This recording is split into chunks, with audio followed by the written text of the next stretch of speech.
right. Hey, guys. Good morning. Happy Friday.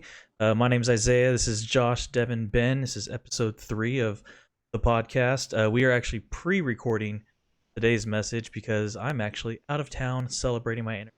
So we are pre-recording this. It is Wednesday night, but we are excited to be here. How are you guys doing? Good. And if you couldn't tell that this was pre-recorded just from him saying that, you know it was because he said good morning for a show airing at noon. So Oh, I was trying to compensate for. Yeah. Well, I guess we don't know. I mean, you don't know. I may post this at 11 o'clock. Now you will. Wait, it's not morning for us. 11:59. Yeah. Well, I mean, during quarantine, it probably is morning for a lot of people. Probably people are rolling out of bed at 11:30. Waking up at 11:30, rolling out by 12. So at any age in my life so far, if I have nothing going on, it is very easy for me to sleep till 2 or 3. Really? Wow. That's healthy. I am withholding judgment. No, you're not. Not the way you just said. I'm not saying anything. I just If you get up, if you that's wake one up way at to live your life. You wake up at 11 o'clock and eat a traditional breakfast meal. Is that breakfast or? I eat breakfast food so often at any point in the day. I don't know. I'm not into categories. Really, I guess it depends so. Because then do you eat lunch at 3:30 and then have your dinner at 8? I guess it depends. It depends on the other meals. It's very right? Spanish of you if you do that. Yeah. I don't know what that means, but I'm not educated. In Spain, they eat super late. The sun goes down way later. Like when I went to Spain, it was like 9:30 before we had dinner. That's how they all do. The sun's still out right now. That really just felt terrible like for your metabolism. What are you talking about? That just felt like a long-winded way for you to talk about the fact that you've been to Spain. Yeah. Ooh, Yeah. Anyway, so when I was in Barcelona at the Picasso Museum, and then you start pronouncing it the way that they allegedly do in Barcelona, and then you're like really pretentious. All right, wait, let's get going here. We are starting off tonight with Ben. You have a random wheel over there for us, and started here. Tell us what our first topic's going to be. Well, as we promised y'all, we were going to talk about a movie, but some of us just did not have the time because we had to do this sooner. And I'm not even going to say who it was. Okay, you can. So we've got a wheel of random. I will mute y'all. And so based on what color this lands on the board, we will either talk about, and none of them actually know these subjects, so they're hearing it for the first time. Battle of the streaming services, which one wins, or which one, if you could only have one. Underrated Disney movies or franchises. Nickelodeon versus Cartoon Network of the 1990s. Musicians that desperately need to have a comeback. Celebrities that actually should be president. And rank the best worst franchises. So, solid topics, Ben. Solid topics. These are great. I mean, if we don't get to some of these, I think we should. Yeah, if the conversation really Can you rig the wheel? And some of us are just like, this is a boring subject. Ben, to the wheel. Then I can to the wheel. All right, give it a spin. All right. Wow. Bob Barker would have insulted you. You can only pick one streaming service. Which one wins and why? Ooh, okay. So now do me a favor. Will you go ahead and clarify the question? What you mean by streaming service? Because you got so many streaming services. Pick one. But you're talking about for content, right? You're talking about Netflix, and Hulu. Okay. On Prime. You've got not Amazon Prime. Peacock. Apple TV. Apple Plus or something. I don't have that one. Or HBO Max. HBO Max. Or is there one that other people haven't heard of as much that you've got insider knowledge on that's actually low-key good? Okay. The Criterion Collection. We'll go in order then. Josh, what about you? I don't know. See, here's the thing with this is right now, it's probably still Netflix, but I know a year from now, Netflix will not be the best or even close to the best because it's losing everything and they're just filling it with its own originals, which if you ever look at their quote top 10 list that they start rolling out there now, it's a bunch of really terrible original content that's not the most viewed stuff. So if I had to make a decision, they're getting better though. The movies that they're actually landing. I mean, we talked about this last week, but like you had But The the point- Irishman. yeah, okay, so The Irishman is a good film, but I'm more along the lines of what most people do when they want streaming services, which is repeats of the stuff they're familiar with. This is how I saw a video. Netflix doesn't understand television. None of their original content tries to reproduce the most valuable stuff they've ever had. So they don't make anything like The Office or Friends that is episodic and that you can watch over and over again. Everything they make is giant 8-episode long movies. For that reason, though, they're going to die. I don't want them. I think right now I'd go with HBO Max. Their film library.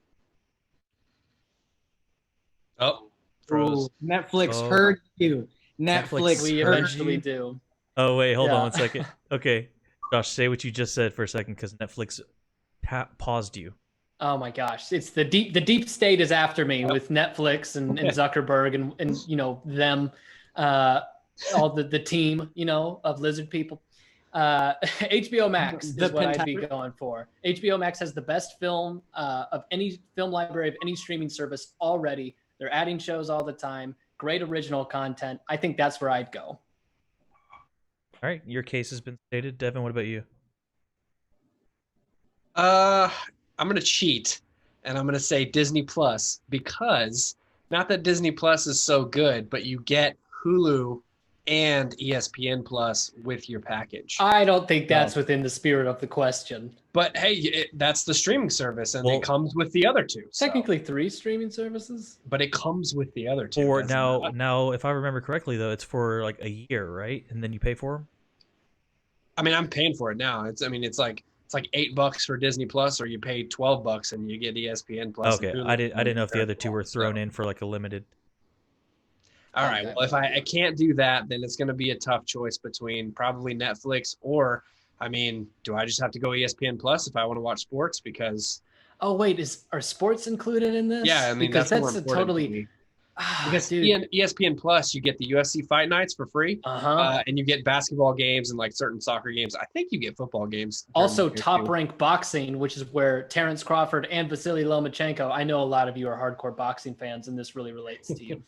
But if Top Rank Boxing and UFC make ESPN Plus, probably the greatest streaming deal, dollar for dollar. I mean, they have content on there that's like basically episodic. I mean, they have like the detail episodes for UFC or for basketball. Peyton 30 Manning for 30s too, right? 30 for 30s as well. Yeah, so you got plenty of good content on there other than just live games. So I don't know if I can only pick one. I might have to go with ESPN Plus, mainly just because of my sports fandom. But you guys still found a way to turn this into sports, and so Ben is tuned out. Ben, I'll still stick with HBO Max. Devin, I'll come over to your place to watch boxing and UFC. Fair, yeah, and I'll come over to your place for movie night. Deal. That's cute. Ben, what about you? All right. Oh, he's that conversation really gave me time to think. I'm gonna go with Amazon Prime. Because listen, okay, if we're gonna talk about one of these streaming services either absorbing one or more of the other ones that are faltering, it's gonna be Amazon. And you can rent. That's a good point. There is the rental capacity, but I'm not holding too much to that. There is that capacity, but I'm looking also at original content. So they're actually, in my opinion, putting out really good original series as well, even though I haven't been able to watch all of them. Plus, they seem to have more of the cash sort of cushion to be able to put out more quality and bigger budget looking things. So like a couple of the more recent films that came out on Netflix were huge budget, but still looked bad quality. Like Extraction, the one with Chris Hemsworth. I don't know if y'all saw that one. No. And that was one of their most big budget films that they've done. I honestly think that the only reason that Netflix is particularly doing as well as it is right now is because it's putting out a lot of just different low-reaching sort of things all at once, with the exception of Avatar: The Last Airbender. That's great. But like Indian Matchmaker, I have to admit that I unfortunately watched it. Tiger King. What He's indie matchmaker. is that exactly what it sounds like? It is a woman who is a matchmaker helping other people find arranged marriages with their families. In My India. wife watched a few episodes, and it kind of reels you in. I won't lie. You get kind of invested in But the I wouldn't people. these but I don't see these things as rewatchable, timeless, or award-winning. I think these are going to be short-lived and are like Tiger King was like iconic for the moment because everybody needed a little bit of escape from the chaos at the time. I don't think Tiger King would have even succeeded had it not been for COVID. Maybe. Well, hold on. Tiger King was already a successful podcast series. Like it was on like a it was season Like a 2 serial of type. it was season 2 of like a serial killer podcast, and they bought it. They had to pull it off of there because it became. Yeah. I think it would have been successful. It just wouldn't have been a culturally transforming, a culturally weirdly uniting moment. Yeah, I hope that it's not transforming the culture because then we're just. I know I have a new role model. I'll let y'all guess which one. Give me Netflix for one more year because we're on our last season of Stranger Things, probably, right? And officially our last season of Ozark.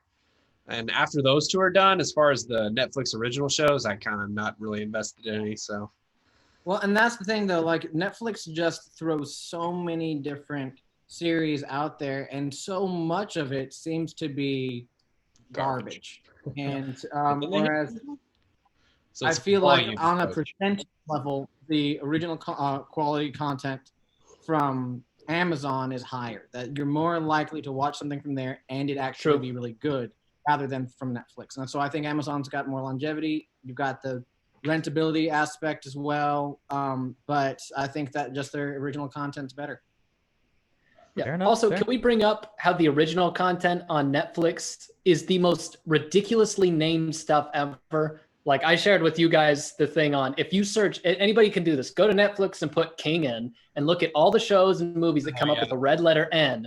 Every Netflix original that either takes place in medieval times or in like a fantasy medieval time setting, it's like Last Kingdom, Kingdom. Yeah. There's 2 called Kingdom. There's 2. I think I've seen 3 of those titles and none of them were very Hold on. Can we appreciate Josh's? Oh, I was throwing up. I was throwing up numbers. I was not flipping off the camera. I hate my. No, you had a peace sign. Okay, so here's what I want to toss in there. I don't be gonna surprise you guys. Well, I don't think it'll surprise you. Can I guess? Sure. I just want to know if I could guess. I don't have an idea. Okay, so I would pick. Peacock. What? The Peacock is like NBC's. No, so what I would, well, that's included in the one I'm YouTube TV. YouTube TV is going to be the widest range.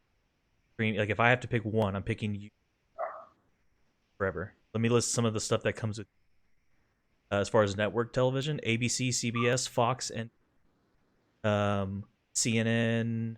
Got news stations on here. Cartoon Network, Disney Junior, Disney XD, ESPN's, Fox Sports are on. Food Network, MLB. This is all live TV, right? Not stored not library content. Well, and so some of it is like, so YouTube also does have all of the movies. Like YouTube's library is very similar to Amazon Prime, as far as like being able to rent and all that kind of stuff off of there. Yeah. Do you get question on YouTube TV and Amazon Prime? Do you get discounts in renting if you're part of the subscription service? I don't believe so. No, I don't think so. Okay. So then you're still getting TNT, VH1, USA, YouTube Originals are actually starting to make headway. Ooh, Spike TV. What's that? Spike TV. It's called Paramount Network now. It's gone far. It's a far distance from the old MXC days. But yes, Paramount Network is on there as well. I was thinking of Thanksgiving James Bond marathons. Oh yeah, did y'all ever watch 1,000 Ways to Die? Hold on. Nickelodeon, MTV, NBA TV, like all of these are included in there. So if I'm picking one streaming service, I'm picking YouTube. I didn't think about that. I just thought of the library ones, but I mean, there's also Sling out there, which is not bad also. So yeah. So Isaiah would go with cable. Basically, yeah. Yeah. No, because I mean I'm just listing off those things that like I feel like those are the things that we immediately are realizing we have to give up. Like they're included in this as well as all of the movie library, and, not just to mention YouTube Movie as a whole. rentals, which anybody can access. Okay, fair enough. But there are still some there that are included with your premium member. For There's example, for you my could Disney Plus. access Stalker, which is the movie we agreed all to watch for Yeah. today. There's my argument for Disney Plus, though, right? I mean, hey, I got Disney Plus, but I also got Hulu and ESPN Plus. You know what Disney Plus has shown me? How much bad stuff that Disney has also put out. Uh-huh. Like the number of direct-to-DVD sequels Yeah. from some things that we otherwise actually loved and cared about. Hey, Like- Lion King 1.5 is a cherished classic. I bet you Where also it's not even the original. Bar is Oscar worthy. Like, get out of here. Are those the So- ones where it's not even the original voices for like Timon and Pumbaa? It's like some other guys. I honestly don't. Or even no, like remember. Aladdin. What was it? The Aladdin 3, King of Thieves, or something like that. It was You know like what's great There's about a third Aladdin. yeah, it's the one Yeah, where he there's meets his third dad. Aladdin. And it takes place on the back of a giant sea turtle, very Last Airbender style. Huh. And his dad's voice is like, I think, Sean Connery. But like the And, genie's not Robin Williams. Mm. So anyway, but yeah, you guys. Okay, so all the stuff you guys said, like, it's not wrong by any means, but just because I've like gone down that rabbit hole recently, really should go look at like what all of those services are actually doing. I think I was the biggest like supporter of like Netflix is gone. It's got 5 years max. They're really making some strides to make sure that they change with the times.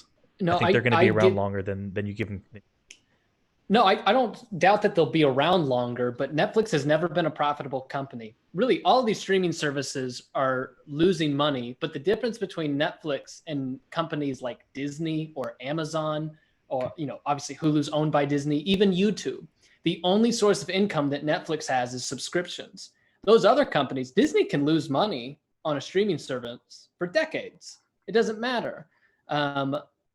Amazon does not make their profit through the streaming service. They honestly don't even make it through retail. It's all Amazon Web Services. But Netflix has no other outlet. So once investors realize like, wow, maybe this isn't worth our money because there's no returns, then Netflix will die out. With I don't Disney know, man. Plus. They're up from last year this year. With Disney Plus, I also get The Mandalorian season 2, which I've heard is finished and will come out this fall. Oh, sweet. Which I'm like, we need it. We I need better have a lot of Giancarlo Esposito in that. I feel like I got conned the first season, even though I enjoyed the first season. I want my Gus Fring. All right. Yeah, He got yeah. nominated. Didn't he get nominated for an Emmy for something with The Mandalorian? No, for Better Call Saul. Okay. I thought he was nominated. He was like in one episode of The Mandalorian, right? Yeah. And know what I I still was like, Giancarlo Esposito in Star Wars. You know what I didn't like about The Mandalorian? So like the first like 2 Nothing. episodes, I feel like were like 40 minutes, and it was like good solid content, and then they'd throw a couple like 18-minute episodes in there, and I'd No. be like, oh, I need more. Well, so I Too was short. with you on that. Like when I was watching, like there's so many episodes that were in that 25 to 30-minute range. Yeah, And at first I was like, I want a long arching storyline. But then I realized like, oh, this is like an episodic Western. yeah. And once I realized that's what it was, I started enjoying it a whole lot more. I Um, enjoyed it for sure. It just left me wanting a little bit more because it was like it No, was I kind get that. Yeah. of for me and my wife when it would drop. We'd be like waiting, like 8:00 coming. But you know what, Devin, this might be our lesson with Star Wars is, we wanted 3 more movies True, and less is look more. how that turned out. Less is That's like 8 hours of just yikes content. So maybe just a little dose of episodic sci-fi Western theme show. Maybe that's what's best. yeah. That can't ruin itself. Maybe for the Mandalorian, but if they do the Kenobi show, I think I want some more storyline. Probably, yeah. I Yeah. think so. Gotta go play all the video games, man. Spin it again, Ben. Wait, is that what we're doing? Are we moving on or? No, Well, you we know just- what? Oh, do we? Let's do it. Let's do one Let's do more. it again. Yeah, these are fun. These are fun. Yeah. Because I still have no idea what he's going to say about Korean barbecue. To spoil the future Good. segment. Oh, All right. sorry, I ruined those 5 minutes of riveting monologue. Oh, speaking of underrated Disney movies, Okay, Okay. let's take a second to Isaiah, think here. ready to go. hold on. I was gonna say Isaiah go first because you normally go last because you're such a great and gracious host, and of course you put me on the screen only at that point. Well, we could go by age. Isaiah could go first. Okay, sorry about that. We got everything fixed up now. All right, Ben, what are we doing again? We are on underrated Disney films. I'm gonna say particularly cartoons, unless you have like a live action thing that you want to throw out there. But Maynard, do you want to go first? Underrated Disney. Oh, now that you limited it to cartoons, you can't pick Ant-Man and the Wasp. No. I said I would say particularly cartoons, but if he has something of the live action nature, go for it. Struggling to like differentiate between the Pixar films and Disney. I gotta get these straight in my mind. Like, oh no, that one's Pixar. Any Pixar film that you would say is underrated is not underrated. There are certain Pixar films that just, if they're not mentioned, there's a reason for that. I was gonna say A Bug's Life. I think it's slept on. People forget about it. Whoa, no, A Bug's Life is not underrated. That's the best adaptation of Seven Samurai by Akira Kurosawa out there. Well, hold on. That's what it is. If you didn't know, do you guys consider A Bug's Life underrated? I mean, because I think it's my whole thing is like I think it's a great feel like movie. it gets forgotten about. it's forgotten. Yeah, I forget about it. Yeah. So Like, for example, I only remembered it existed when I was watching a video saying that it was an adaptation of Akira Kurosawa's Seven Samurai. I really enjoyed. Like, it had one of the best PlayStation games to go with. did it really? Yeah, it had a really good PlayStation game. I would say, okay, if I got to go first, I've got two. I think it would be a tie between Atlantis, Good The one. Lost Empire, and Meet the Robinsons. Well, at Solid risk of choices. what is Meet the Robinsons? You haven't seen that one? It's pretty good. It's Akira, whatever his name, Samurai adaptation. Just imagine A Bug's Life, but with a nerdy kid in glasses. You know, I mean, here's the And a thing. dinosaur with three arms. Those are just two that's like, I mean, and it's not even that like I think they were the best movies of all. Like I'm trying to just dig for movies that I think were better than no one talks about them. Those would be two. All right, we're going age order. Ben. Oh, Oh, way to right. out me. Actually, can I say one more thing? I get to ask a question first. Well, let me ask a question, and if we all agree that it's I'm gonna mute you. Yeah. Do you guys consider Big Hero 6 an underrated Disney film? I feel like it came and went super fast. Like everyone forgot about it. Actually, definitely forgot about it. Nothing. Yes, she agrees with you. Like I think Big Hero 6 was amazing, but I mean I feel like you have to I have. thought it was funny when I saw it. It's probably underrated, yeah, because like nobody remembers that. Did like a big movie come out right after that or something? I mean, it was Why like not it stick was like around? 2014, 2016. Yeah. But the thing is, like, it won an Academy Award for Best Animated Film. That just DreamWorks had a slow year. Yeah, I mean, yeah. Hold on, wait, hold on. Let me find out what other. Yeah, okay. So what are y'all's? I'm curious what. Digging on Big We're Hero gonna 6. go with 2, or in Isaiah's case, 3. I'm You going. made me go first. I'm gonna say Emperor's New Groove. Ooh. yeah. All right, and Treasure Planet. Okay. Treasure Planet. Okay. Treasure Planet had a legit like score behind it as well, and at the time was the most. I think it was the most expensive animated film ever made because it did so much to try to incorporate 3D, and it's a great adaptation of Robert Louis Stevenson's Treasure Island. That's right. So there you go. For what it's worth. I'll have to give it a rewatch. One thing that I have against it is that in both the book and in Treasure Planet, the insane person left alone on an island to go mad, his name is Ben, and it just seems like that's a recurring thing in Makes a lot of sense. It does. Yeah. Telling you. Okay, so but like I saw the same question because maybe I just properly appreciate the movie, but like The Emperor's New Groove, I wouldn't consider underrated. I thought that thing was properly like enjoyed. If you go to like, remember whenever like the Disney store was like a thing at the mall? Yeah. Okay. Like, wasn't saying anything. I think that if they released Emperor's New Groove now, people would go crazy because llamas are a part of the ugly cute trinity between them, French Pugs. bulldogs, and sloths And that pugs. everyone seems to love right now. Are French and bulldogs ugly? they're so ugly. I thought they were the best looking of the bulldog fam. They are totally. Yeah. I would swap French bulldogs for pugs. Yeah. Or an Those American dogs are bulldog. pretty. They got those Are foldy kinda faces, cute you also. know? It's very gross. But I appreciate the Treasure Planet. I think that one's a. Josh, what about you? Oh, I thought we were going by age, and I'm significantly the junior of the person you I skipped. I missed that. My so, bad. Devin, you go yeah. first then. I'm gonna have to go with The Great Mouse Detective. Yeah. Whoa. Adaptation of Sir Roll Arthur Doyle's Sherlock Holmes. Oh man. But Castle. yes, I keep waiting for the Disney cartoon adaptation of Andrei Tarkovsky's Stalker, right, guys? yeah, that's gonna be something. Okay.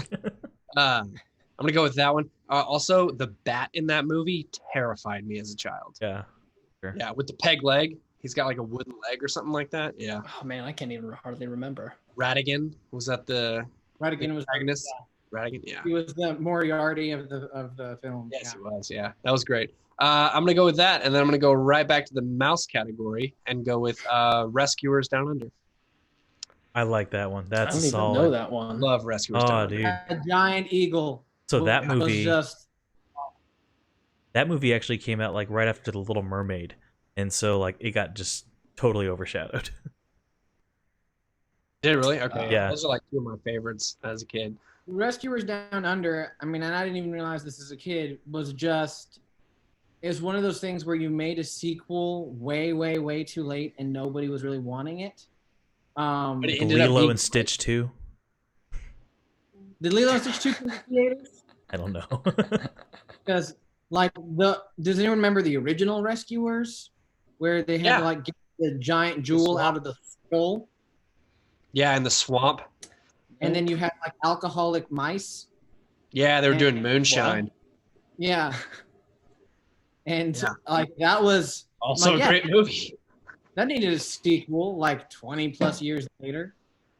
That's that I didn't realize it was that much of a gap in time between those sequels. I had no idea. I might. Josh, what do you got? Honestly, though, I can't decide which of those two I'd like better, Rescuers or Rescuers Down Under. I think they're both great. So for me, I think I have not seen this movie since I was a kid, but I've listened to the soundtrack since then, which I think is criminally underrated, fantastic. And also the entire premise of the movie, or a lot of the tone of the movie is crazy. It's The Hunchback of Notre Dame, Okay. the best Disney soundtrack, period, and best vocal performances. Over Tarzan? Oh yeah. Over Mulan? Yes. Oh, Come dude, the vocal on. performances are out of. Go listen. No. Go listen to the opening song, dude. The vocal performances in Better than Hunchback of Lion Notre King? Dame are other. Yeah, worldly. over the But also, I just find it intriguing that it's like the tone confusion, which might detract from it, probably does detract from it as a movie, is crazy. I mean, it goes from slapstick 8-year-old humor to a song where a Catholic bishop is calling down like the condemnation of what he views as this temptress of a gypsy woman. He's like calling for hellfire on her because he's like overcome with lust for her. Like, this is a children's movie. What's going on? Well, don't forget, like- Josh, there's, it's like, an flames in the adaptation of background Victor and- Hugo's book of the same name. That's Oh right. wait. Hey, by the Let's appreciate Ben's Frozen. oh, Ben, that looks like the thumbnail for some guy who's gonna go on a mask rant. Oh, we lost. So I think it's. Let me tell Oh, you there he is. about, There he is. He's back, y'all. Ben's back. Y'all Ben's catch back. anything I just said? No, you'll see it later. Yeah, you were mocking me. Hey, by the way, you keep mocking me for Disney mentioning that Disney adapts movies from classic works. but like that's all of them. Yeah. So yeah, it's like every single movie we've mentioned is an adaptation. So whenever Devin mentioned the Rescuers sequel, I pulled up an article, and I did come across one that I think we would all agree. But did you guys ever see Oliver and Company? Yeah, that was a solid one. Long time ago. I think I remembered liking it as a kid, but Ooh, Like Billy Joel did some music in that, or Oliver. is All Dogs Go to Heaven a Disney? No, It's not. It's not. It's not Disney. That's right. Okay. no, isn't that from the same studio that That's did kind of remind me of Fievel? each other. Yeah. All Dogs Go to Heaven was like a grittier version of Oliver and Company. and then they had like a sequel to that, and I was like, still Yeah. going to heaven? Incorrect doctrine twice. Oh man, well, that was fun. I like that. Wait, did Josh give a second one? Oh, do I have to give two? Yeah, I thought we went. Oh, well, probably Emperor's New Groove. I know that was already mentioned. I think that one's really, really great. That's great. It's one of the funnier ones. Also, okay, this may not seem like it's underrated, but I feel like Wreck-It Ralph is a little underrated. I feel like sometimes that gets. The sequel is fantastic. I haven't seen the sequel yet. Is it? Oh, yeah, no, you haven't seen it. It's really good. No, but I love the original. It's I fun. remember I would think I was in high school then, and I went with some friends to see the movie in the theater, and we would be the only ones in the theater who would laugh during kind of like the subtle adult humor. But then every time Sarah Silverman made like a bathroom joke, a chorus of children's laughter would erupt, and we were like, "Oh man, what are we doing here?"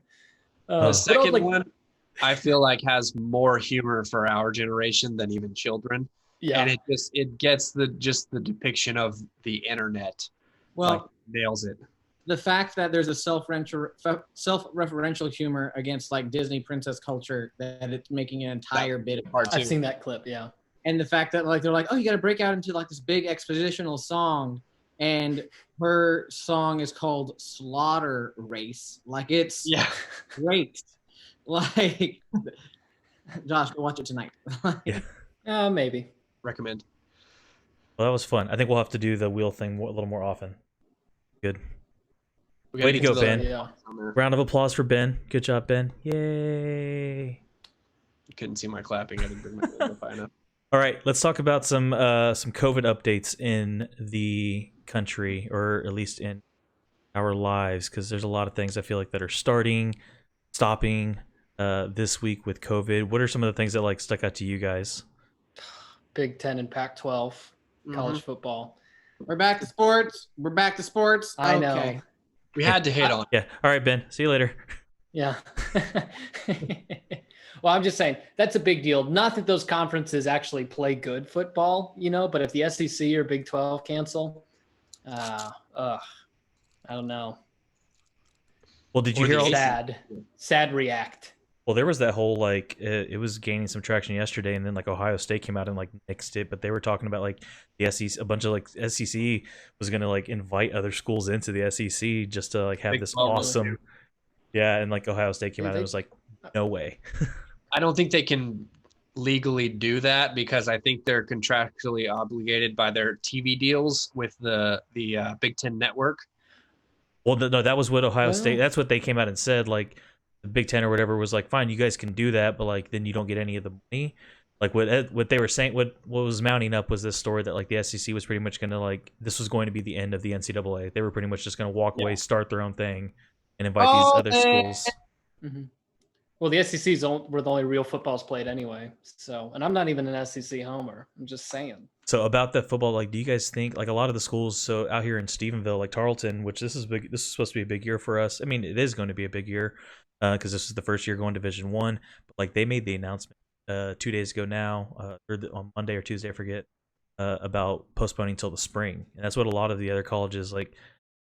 I mean, what's like? Would you guys be excited for spring football at all? Like, is spring football better than no football? What would you guys hope for? I wouldn't be too excited about it because I think any of like the top college 300 players that are the reason that I would want to watch any given team is to see, some of these, future NFL prospects. they're not going to play in the spring because the draft is right around the corner. Right. Yeah, I mean, you'll get the guys that, still want to improve their draft stock, but I mean, you're talking like if we're playing spring football, Trevor Lawrence and Justin Fields and all the major names in college football, they're like, nope. Pretty much. Yeah. Yeah. Yeah, I'm not optimistic about that. Not to mention they'll have to compete with the now owned by Dwayne The Rock Johnson XFL. So yeah. But I mean, tough, also tough market to break into. Yeah, from an injury standpoint, like if a guy gets hurt in November or even December, by the time the draft rolls around, he may not be fully healed up, but the doctors are going to have a good, prognosis on like, we expect him to be able to go by week 1. And so they're still going to draft him. Ben just walked out. You guys, bye, Ben. Bye, Ben. If they're playing in the spring, I think a lot of players would just sit for that reason because you get hurt in March and the draft is up in April. I mean, you could not get drafted. So, yeah. So what do you guys think about just like school altogether? Because a couple of us here are still students, not traditional students, but like whether it's grade school or college, like I don't know. What are you guys hearing? What are you thinking? Yeah, Ben, you can come back. This isn't sports anymore. You can come back. It's okay. Come on out. It's safe. Ben, it's okay, Ben. It's okay. It's like a cat you found in an alley somewhere. So how you guys feeling about the fall? Like just the semester in general? I love sweaters. Sweater weather is great. In relation to COVID, Ben, but thank you. Well, I honestly think that we'll see a spike again. There have been other like states and counties that have discussed how they've seen 40 to 80% increase in child cases since they started doing classes already. I'm like, wow, I was surprised to just hear that people are already doing classes. I don't know about in the school districts y'all are in, but in the ones near us, it's like they will start doing online stuff like in the next couple weeks. And then their first in-person class will be on September 8th for those who opt for that. So other kids who are just doing online, they won't have to go to class. And that was sort of a way of trying to thin the herd. But I think that regardless that you're still going to see a spike because I do not have faith in society to see an improvement as a reason to keep going. I think that they're going to see any improvement as a reason to start becoming more relaxed. And then we're going to see what happened already to many states. A sort of relaxed feel because things are going well. And then boom, that's going to spike again. Well, and here's the thing. I am not convinced at all that keeping like when we say like, oh, we're not going to do school for kids. Well, the kids are going to go somewhere, and there's a lot of homes that they cannot have them at the house. Parents are working. And so maybe it is the better choice, but I'm not convinced at all that it's actually safer. Second of all, I haven't met one teacher who says, yes, online education for elementary students is going very well. A lot of places it's a disaster. In some, I think it's more states outside of Texas. But I haven't talked to anybody particular here. So if you're a teacher, let us know. But some of the stuff is like not even 5 days of interaction. It's very, very limited. I think it's a very big developmental concern for young children. So I'm not saying there's an obvious answer, but I'm not sure that's safer because the other thing is, we talk about, it's highlighted all the time. The states in the South, like Texas and Georgia and Florida who opened up have a spike. California is going through a horrific spike and they've never opened up as much as us. The AP just did a study in New York that showed that the governor was undercounting deaths in the state by like 40%. Really? There's a huge controversy. Yeah, go look up the AP's particularly they're looking into the deaths at nursing homes. To which, by the way, Andrew Cuomo said, nobody can look into this. Nobody is qualified to look into this because it has to be somebody that all Democrats and all Republicans trust. And it's like, so no one can investigate anything now? What the point of all that? I don't want to just jump on that, but it's not like it's going super, super well everywhere else. So I know there are no obvious answers. I get the arguments on both sides. But I feel like just saying, well, obviously we have to stay home. Like to me, man, I just don't see that that's so obvious. Yeah, no, I feel you there. I don't know. I for one, I'm glad I'm not in a position to have to make the call on that. Mm, For sure, because yeah. it's the thing. There are good arguments on both sides, and I mean, I don't know. I've kind of flip flopped on that one a lot recently because it's like, yeah, I mean, the hospitalization rates, not just we're not talking death rates, but just even the hospitalization rates for like the the 12 to 22 age category or however they bracket it are like extremely low. Um, and I know that there's the argument that, well, they could get the parents sick and all that stuff, and I don't know, it's super complicated, but at the same time it's so politicized that I don't know. I mean, you don't even know what experts to trust anymore because there's a political aspect of the way that they're spinning the data, and so it makes it impossible to really sit in my chair at home and say, I think we should do this. Yeah. Crazy. I, for one, am glad that I'm not a parent right now, having to make these decisions, even for my own family. Yeah. I would really hate to be a superintendent somewhere or any kind of education role trying to decide for thousands of families. That would be. I do not envy that at all. But I think you hit on a big point there, though, with especially with elementary kids. But I would bring it all the way up into high school, the online education aspect. That, man, this is setting this generations of kids. They're going to be set back like a good 2 years behind where they should be normally. Well, I don't know. Yeah. I think there's going to have to be some repeats and stuff. You don't think there's any way to do online education effectively? I do, but I don't know. Maybe. Well, for really young kids, no, not at all. And if you talk to somebody who, like, you talk with people who work with really young kids, they talk about that face-to-face interaction with a common teacher every single day. That's a really, really big deal. The socialization that's missed out for these little kids is massive. Now, again, like maybe COVID outweighs that. I'm totally willing to accept that. I'm not all the way there, but like we really do need to be able to talk about and say there are going to be long-term dramatic losses if we keep closed down, just like there could be if we open up.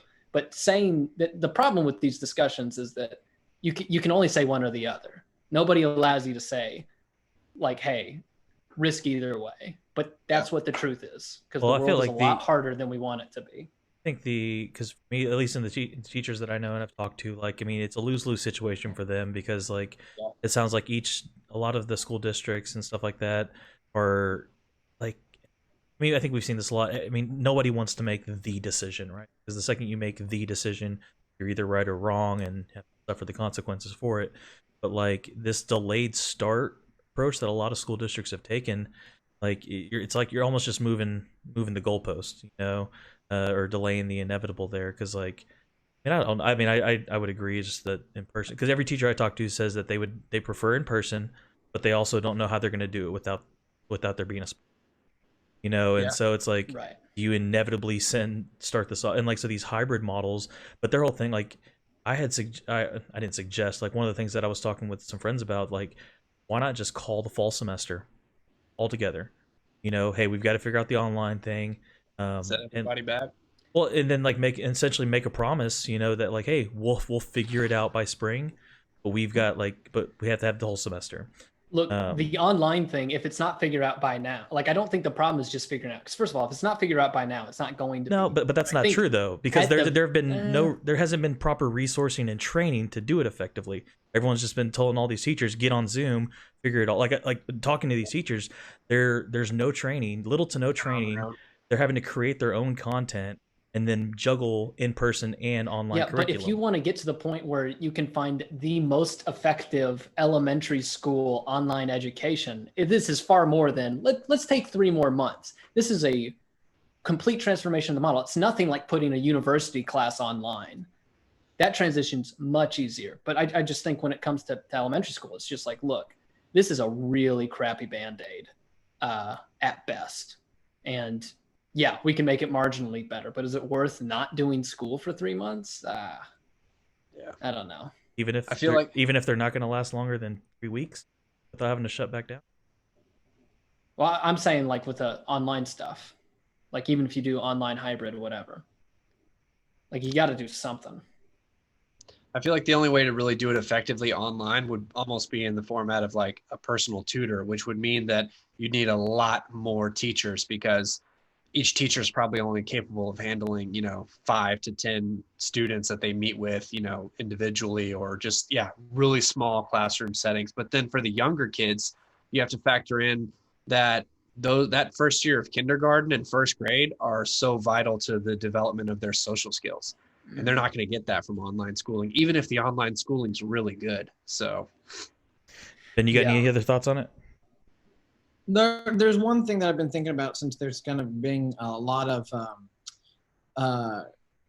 areas are trying to do this. Like you can pick which direction you go. You can either go in person or you can go online. I think, and here's a question that I kind of have that I'm just wondering about is what are there any defining markers between people who would choose one versus the other? Like a family that can afford to have their kids be at home because there's a stay-at-home parent or something like that. Like, are we going to see it be the sort of split between people who can afford to stay at home will stay at home versus those who can't afford to stay at home are just going to have to be sent to class and have to suffer the consequences for going back potentially too soon? And just kind of wondering, what do you think we might see be the difference between people who choose one or the other? What are some of those markers that you think might be between those who choose? Or do you think that it's just going to be a 50-50 split and, people are just going to choose kind of their position at random? I think the thing that we saw through, at least in the church world, that I saw like our families, is that I think that parents, regardless of where they stand on COVID as a whole, care much more about the safety of their children in the decisions that they're going to make. So I think it's not as much a factor of can I make it work or not work, but parents are heavily weighing safety factor. Because like I know families that regardless if they feel comfortable doing it or not doing it, they're choosing the online option, or whatever that is of it, because they don't want to, like I said, potentially send them back earlier. The ones that are, likewise, like the ones that are choosing in person, I think it's because they find themselves in positions where they trust that the schools are, whatever regulations are going to be, are safe enough to actually go ahead and go through with it. But it's not because it's like well, I can't afford to have them home, so now I'm sending. I think it's they actually trust wherever school district they've landed is handling it well. But there's got to be situations, and heck, I don't know if you're listening and maybe you're one of these situations where either both parents or you have a single parent situation that has to go to work and you've got a little kid who can't stay at home alone. Like, what do you do? Because I'm interested, because our daycares opening right now too? Because They've been what open. happens? Yeah, they are. Yeah. They So Yeah, childcare facilities have been open for. I mean, now unless they have cases, and then they shut down for.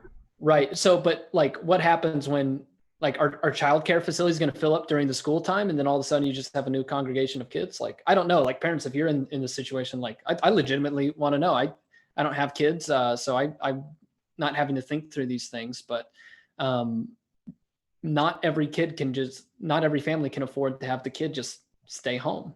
And that's where I'm looking at that too. I think we're going to see a highlighted disparity there that, all parents might be concerned about. Like, let's say everyone's equally concerned about the safety of their kids, that not everyone's going to be able to afford the opportunity to keep their kid at home because they, like you said, both parents are working, or both parents are considered to be essential workers, which may very well be that, it's kind of blue collar working class parenting. And so I think that one possibility is that you see working class or lower income families suffering more for it because they aren't able to afford to keep their kids at home while they're having to work multiple jobs.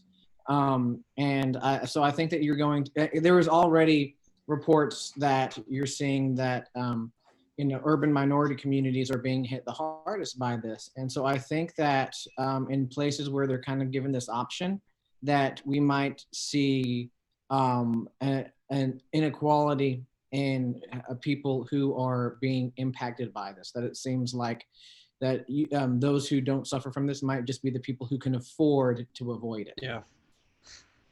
It's Right, but I mean definitely- that's the truth with literally anything that goes on. If you have the means to take care of yourself, No, and I agree with you. above and beyond. So it's just like what do you do there? I mean, it's not. Yeah, it's tough. I mean, that's the other thing is like you can be in a well-off family that would be a ridiculous sacrifice for one parent to have to stay home, depending on what the job is. Sure. So like to me, this goes well beyond just, although I'm thinking with you, Ben, kind of lower income families, like really out of options. But even if you make a decent amount of money, that doesn't mean you can just stay home and watch after your kid. You might have to continue to work hard like that. So like that would have been my case, like when I was a kid, even though I came from a really well-off family, just like despite my mom's income, she ran a business. Like she could not stay home and actually take care of a child if something was going on like this. So yeah, I don't know. I just feel like that could be a really, really significant problem. Well, yeah, it's for sure a problem. Just, I mean, like you Yeah. said, wherever you Yeah. are on it, like, or not where we land, but just the predicament that any parent finds themselves in. And so, she said it best. Like, man, to make those decisions, it's not easy. So for school, yeah. district leaders, teachers, parents, though it may seem like there's obvious choices to be made or decisions that should be made, I think it's one of those, like, it's easy. Even the stuff I'm thinking through, like, I'm thinking through a couple decisions I've seen made in districts where I'm like, that's dumb. Thinking like, okay, well, what would I have done differently? I don't know. Yeah. When a decision's made, I know, and it's one that I wouldn't have made, I can. Yeah. See here, what else has gone on this week in COVID? Oh, did you guys see New Zealand had their first case in like 100 days? Yeah, well, I saw like there was a headline like 2 days prior that was like New Zealand passes the 100-day mark of no cases of COVID. And I was like, they jinxed it. They totally jinxed it. 2 days. Yeah. Then like 2 days later, it's like the headline is New Zealand owes everybody a Coke or something like that because they jinxed it. Yeah. That's good. Yeah, I mean, I think they shut down that whole area, so I'm sure those people are quarantined and they'll be fine, and then they'll be right back to 0 cases in New Zealand. But yeah, Yeah. I mean, what is it, like 5 million people on 2 islands or something? I don't know, that? but it was like I was looking can, it up. It was 4 members of one family in Auckland tested positive, and so they immediately reimposed like tight restrictions.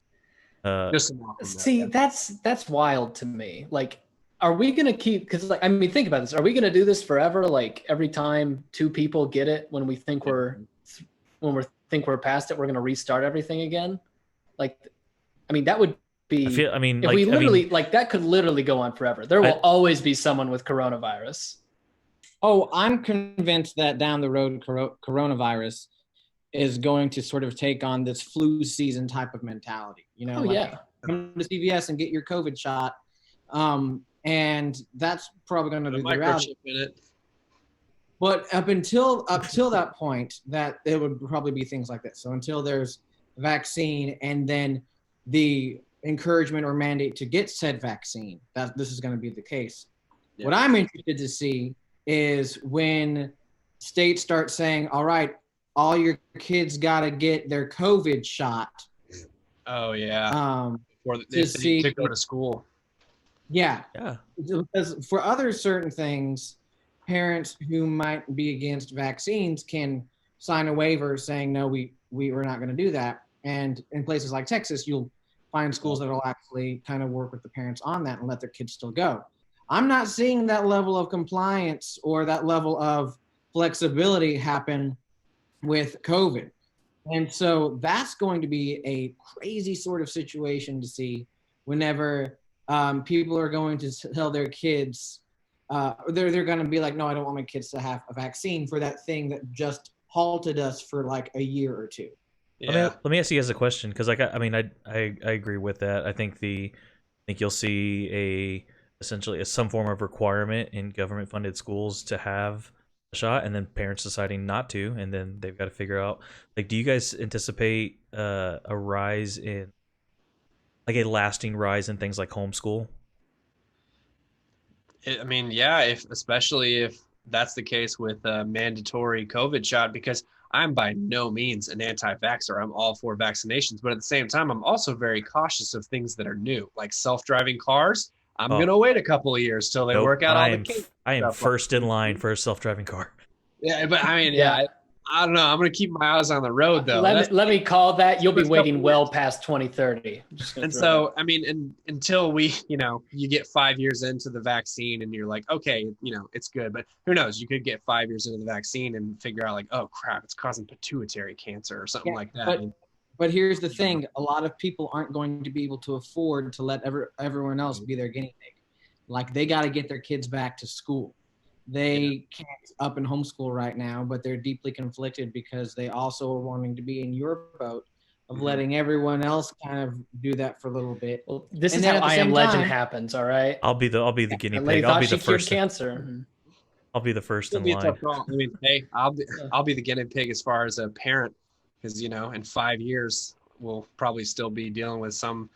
Well, in 5 years we may be dealing with the mandatory, vaccination, and I'll be in that boat where I've always planned on sending my kid to public school, and now all of a sudden I'm going, okay, now I really got to think this through. It's not just No, not a I'm looking at it as measles. I look at it as polio. I look at it as Yeah. tetanus. Like, you got to get your shot. yeah. I mean, for me, there's like, for me, it's less even about like getting it or fearing if it's work and stuff like that. Like, I would let me say this. I joked about being first in line. I would be first in line for the one that is like universally accepted and that professional or Yeah. backing. You know what I mean? Yeah, and I mean, is it going to be like a measles or a polio thing where that's a one-time deal, or is it going to be like a seasonal flu shot because it mutates so much? Who knows? knows? But No. like what I would say is, like, for me though, it's a little more like, the reason I would be the first to get it is because, I mean, there's ministry I want to do internationally. Guess who's not letting you into their country without whatever the world agrees on is True, yeah. vaccine. And so for me, it's like, man, it hinders me from doing other things that I'm passionate about if I don't. And man, like, again, not foolishly running to the first person that's got a vaccine, whatever the vaccine ends up being. Like, me, I want to take it, not hinder other things that I'm involved in. Yeah. Yeah, no, COVID will definitely be on the required shots list for every visa you apply for the rest of your life. For sure. Especially in places like Korea. Ben, you I have no idea if that's going to be true or not. Ben, we were told you decided our last segment for this episode said Korean food. You don't know why. You left it up there. You didn't give any description. Yeah. Y'all know me. Y'all know me. I am a picky eater. I'm also not really a healthy eater. So True and true. Facts. High sugar content. All right. Like I'll have Fruity Pebbles for dinner. It's whatever. Okay. You know what? This needs some ice cream. Add that. And if it's green, I usually stay away from it. But it also means that I kind of like stay in my like comfort zone of like unhealthy American food. But I have gotten married, and I had heard horror stories of men who branched out in their eating habits because of the women they were with. And I was like, that won't be me. That won't be me. Let's talk. Best. Let's talk about Korean food. So Your house smell like kimchi? I got to I haven't really done kimchi yet. I'm not saying all Korean food. I'm just saying that Koreans are starting to do something really cool in that, like, if you look at American food, it's like, let's take all this stuff from other countries and twist it to make it like our own thing. But now, like, Korea is taking American food and then taking it up a notch. And I was like, oh my gosh, we could do this? Talking about like sushi with hot Cheetos on it and stuff. I'm talking Or about Southwest egg rolls. So listen, I ate one while we were talking. but Koreans like specialize in corn dogs, which, by the way, putting this out there as gospel, corn dogs are better than hot dogs. There, I said it. For sure. Yeah. The State Fair corn dog, bro. Wait. What kind of hot dog? Any. Yeah. Yeah. Yeah. I'm taking corn dog all day. Well, not like bratwurst though. No, not bratwurst. Yeah, but that's not a hot dog. That's like calling a hamburger a steak. What is a hot dog? Hey, so okay, I'm gonna take us on a tangent. Hot dog, not a sandwich. Don't do it. Don't do it. Hold on. Not a sandwich. Not a sandwich. Not to do it. Don't do it. Guys, there are sources, reputable sources in the FDA and other places. The FDA is part of the deep state conspiracy, man. Hey, let me They just would ask, say that a hot dog's a sandwich. Let me ask you this then, and don't try to think ahead to your answer. How would you define a sandwich? Two separate pieces of bread with food in between. That are you just lined named a up. hot dog. That are lined up perfect. No, that you eat parallel to the floor that you're standing on. All right, Okay. you don't eat a sandwich like this. You Unless eat a it's a sandwich like stub. this. It goes bread, meat, cheese stuff, bread, not this kind of thing. Okay, That's a hot dog. so let me ask you this then. Grilled cheese. It's a sandwich. There's no meat. I said whatever you fill in there, bro. You could put peanut butter in there. Peanut butter jelly's a sandwich. Yeah. I was saying meat as an example. There is an episode. I know you guys won't watch it, but there's an episode of Food Theory. You're right. Where they went down this road. Wait. Stop. Did you just say food theory? Yeah. I knew you watched Game Theory, And but I know that you watch game music theory. No, it's Food theory. there's a new channel. It's almost has 1 million subscribers already. wow. You go check it out. They did a Like theory. Hildegard von Blingen. Yeah, I was just about to bring it up. They but I'm just saying so I'll spoil it at the end.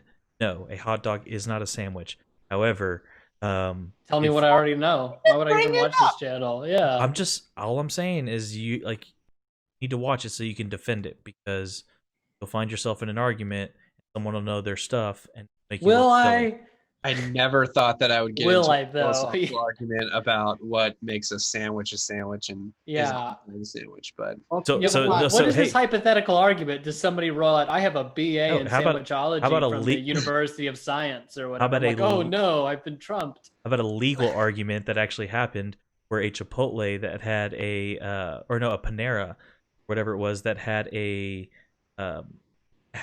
legal binding agreement with a strip mall that they put their location in, that no other sandwich shop could be rented out in that area. And when a Qdoba, or I think it's how you say it, or like a Chipotle essentially, Qdoba?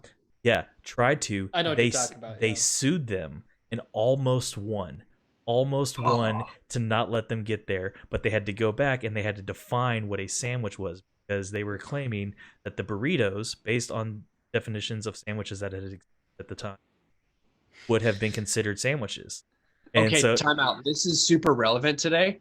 Kanye with his presidency. So there's like literally about to be a whole, law. I don't know if it's going to go to a lawsuit, but he turned in his paperwork.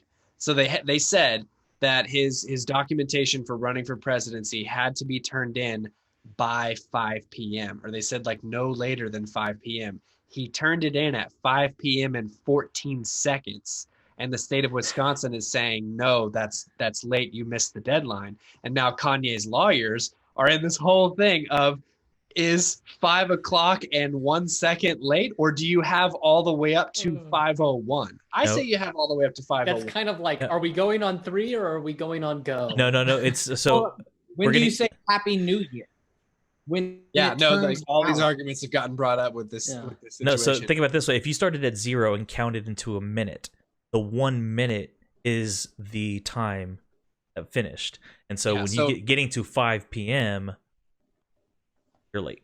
So if you're pro Kanye's documents are late, then you would use the New Year's argument that, hey, when the strike clock, or when the clock strikes, Right well, clocks. it's ready. Yeah. But if you don't want, if you're, pro, he has up until 5:01, you go with, when I punch in at work, As long as it says 5 o'clock on there, I'm not late.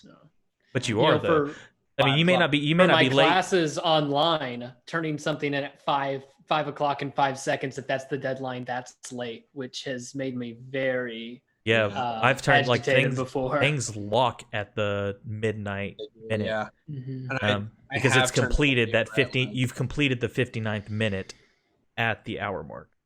Yeah, I've Anyway. turned in a paper at like 11:59 and 38 seconds. Oh yeah.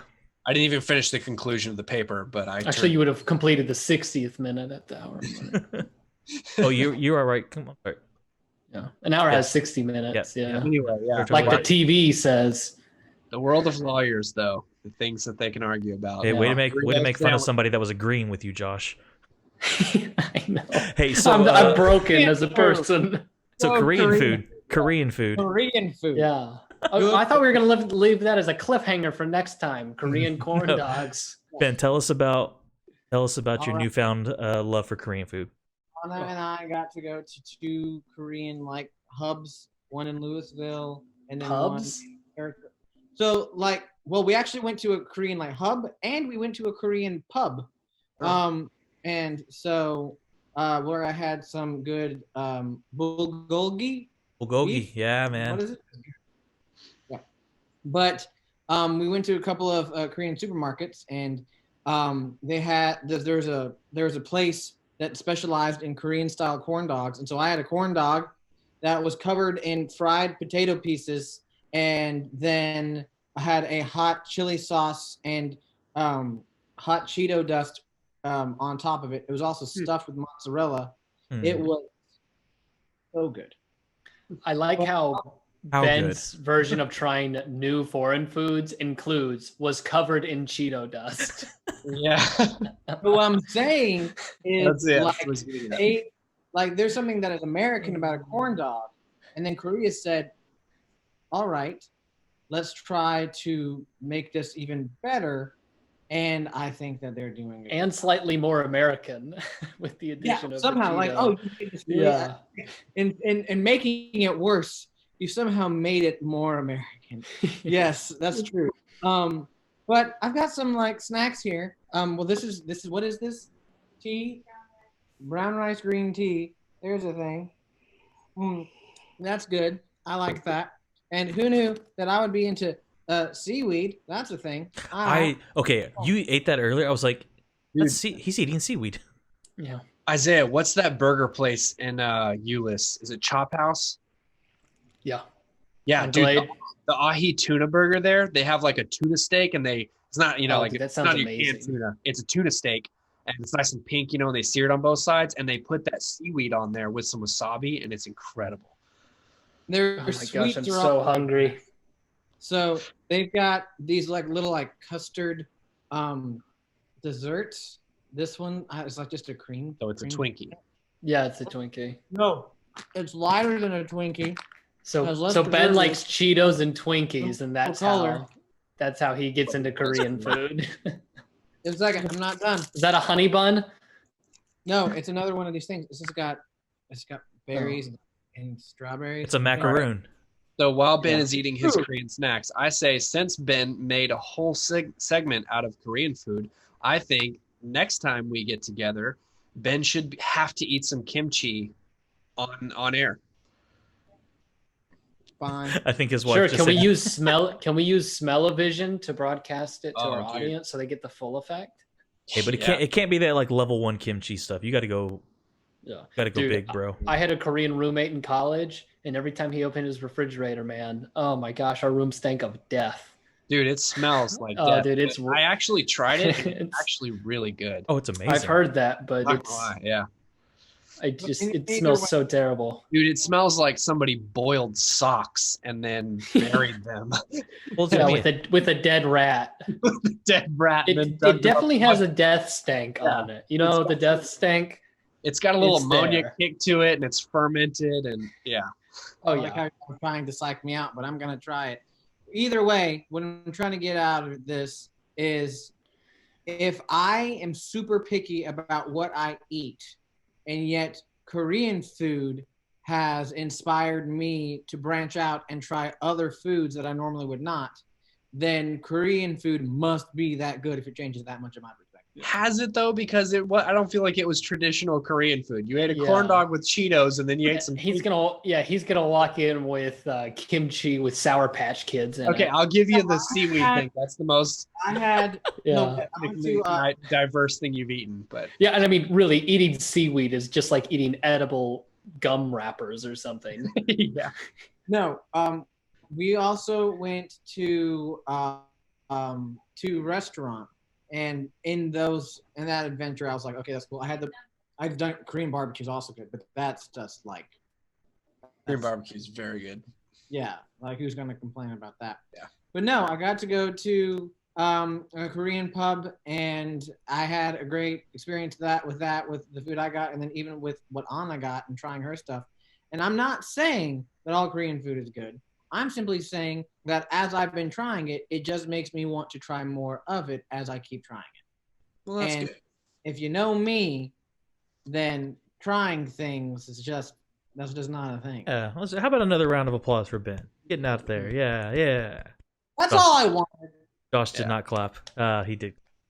On the Korean pub note, I did clap. I paused. No. Ooh, shout out to the I merch clapped. though. Shout out to the merch. I still yeah. We don't have a merch site or anything, but No. shout out Oh, to on the the merch. Korean pub note, Still don't though, have for my, other partakers out there, hot sake is amazing. It's so good. Sake. Yeah, sake is good. Yeah. And Korean beer, it's very similar to it's very skunky, like a Stella Artois, if you're into that kind of thing. But And if you're not, Yeah. just try some bulgogi. What is bulgogi? It's Name like of my first child. That's what it is. it's marinated. Please. It's like their marinated beef, Oh, okay, yeah. I've heard of it. Korean beef, essentially. Yeah. Awesome. Well, this was fun. Y'all want another wheel? Let's wait till next time. I'm exhausted. Do you guys want to keep going? Can I Let's give a do it. 2-minute Shark Week update? Oh well, hold Been on. a great year. Yeah, you know what? Let's do that. Let's Wait, how's Mike Tyson doing on Shark Week? Dude, yeah, his Devin, end us with celebrity a Shark Week Yeah. update. All right, so Mike Tyson's celebrity episode was by far the least annoying celebrity episode that they've had in years, and it's been a really great year for Shark Week. Mainly because, man, they are discovering some exciting stuff. They found 2 of the biggest great whites ever recorded. Recently, there's one called Deep Blue, 20 feet long, female, and then they found one named Fred spelled with a P. Fred with a PH in New Zealand, I think that's like 19 and a half feet long and like weighs like 3 tons or something like that. But so this is only Wednesday and we've got 2 more days to go. So when this airs on Friday, I may have even more content for the next time. But we watched an exciting episode tonight.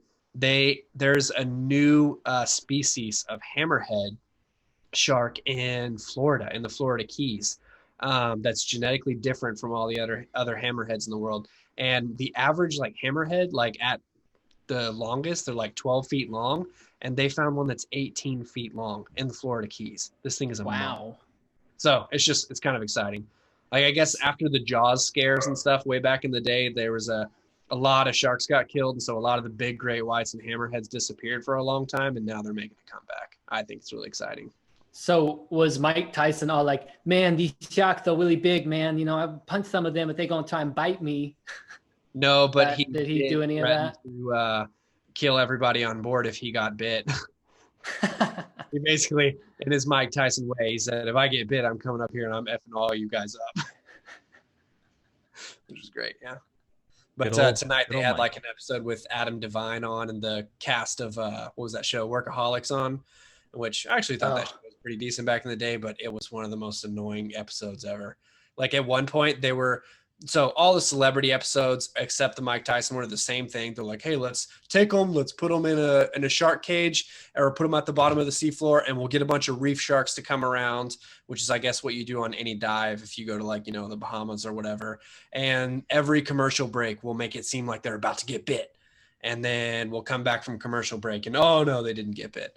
And it's the same bit that they do every time. But it was so bad with this one tonight with Adam Devine. They were literally playing LMFAO music underwater with the sharks, and I'm like, this has become a parody of itself. But the rest of the stuff, the educational stuff's been fantastic. Oh, hey guys, it looks like Fred from New Zealand has Yeah. joined us. Hello. Fred with a PH. Are you the one that ate Samuel L. Jackson? Possibly. I'm tired of these. Oh, wait, that's Yeah. a different animal movie with Samuel L. Jackson. Just kidding. That was. He's been in a lot of animal disaster movies. He kind of has. More. Funny. Well, thank you for that update, Devin. Of course. Yeah, well, this was fun, guys. It was fun times. Guys, Yeah. Ben, bring me my hat. Ditto. They look really good. Yeah. Hey, so next time we'll talk about Stalker, do our movie review. Yeah. Do Yeah. it. I think it'll be good for you guys to have a week in between to kind of think through things. All right.